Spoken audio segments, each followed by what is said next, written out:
د متلونو کیسې له خپل وطنه ګل وطنه کتاب څخه.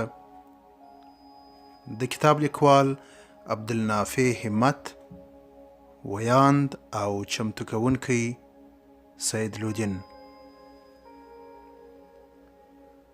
متل دی وای ساندې هم خوشحاله زړه غواړي.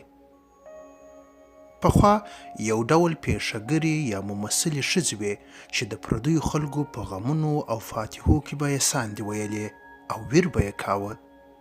لکه څنګه چې خلک د خوشحالۍ د محفل لپاره سندرغاړي رابولي او غواړي چې خپله ښادي درنه او مشهوره کړي، دغسې به دغه ډول ښځې هم خلکو د دې لپاره راغوښتې چې په خپلو ساندو او ځانګړو حرکتونو خلک ژړا او ویر ته وهڅوي چې په دې ډول د غم مراسم درانه او تاوده وښیي.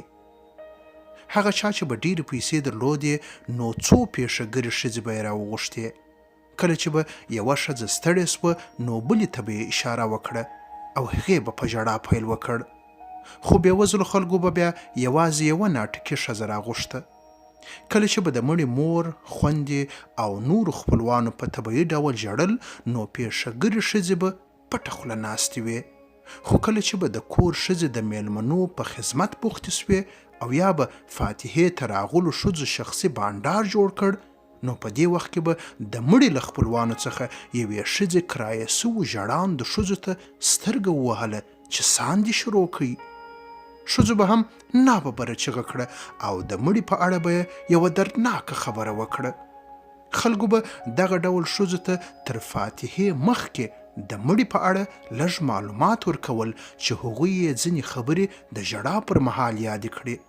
مثلا هغه مړی چې ځوانه میرمنه او اولادونه به یې پاته ول، په ژړا کې به یې داسې ویل: هی زما زویه، څنګه ځوانې مرګ سوې، کشکې خو ستا پر ځای زه مړه سوې وای. تا دا خپله ځوانه ماینه او کوچني اولادونه چا ته پرېښول؟ تر دې وروسته به یې مخ په چپلاخو واهه او سر به یې شکاوه. نور ښځې چې به ورته وکتل نو دوی به هم په ژړا پیل وکړ.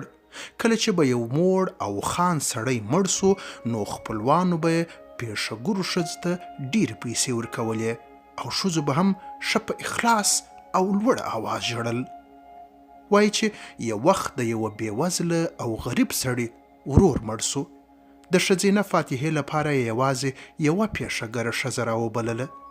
څرنګه چې پیشهګرې ښځې ته لږ پیسې ورکول سوي وې نو تر یو څه ساندو وروسته یې ساندې بس کړې او پټه خوله کښېنسته.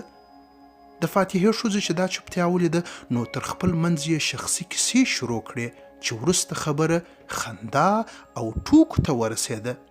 په دې وخت کې د مړي د خپلوانو یوه ښځه راغله او پیشهګرې ښځې ته یې کرار وویل چې ولې ساندې نه وایې؟ پیشهګرې ښځې ورغبرګه کړه: بس ده، نورې ساندې نه سمه ویلی، ساندې هم خوشحاله زړه غواړي. یادونه: دا متل په کندهار کې ډیر ویل کیږي. کله چې د یوه کار بیه یا حق الزحمه لږ وي او د چا زړه نه غواړي چې کار ته اوږه ورکړي او کار هم د حق الزحمې په اندازه کمزوري اجرا کړي نو خلک دا متل وایي. د کتاب لیکوال وایي چې دا کیسه مې د جنوبي پښتونخوا د پنجپای یا محمد خیلو په کمپ کې له ښاغلي مولوي دوست محمد څخه اورېدلې ده. نوموړی په پنجپای کې د عبدالله بن مسعود نومې مدرسه کې استاد او اصلا د کندهار ولایت بولدک ولسوالۍ د کندني د کلي اوسېدونکی و. څه ښه یې ویلي دي: ساندې هم خوشحاله زړه غواړي.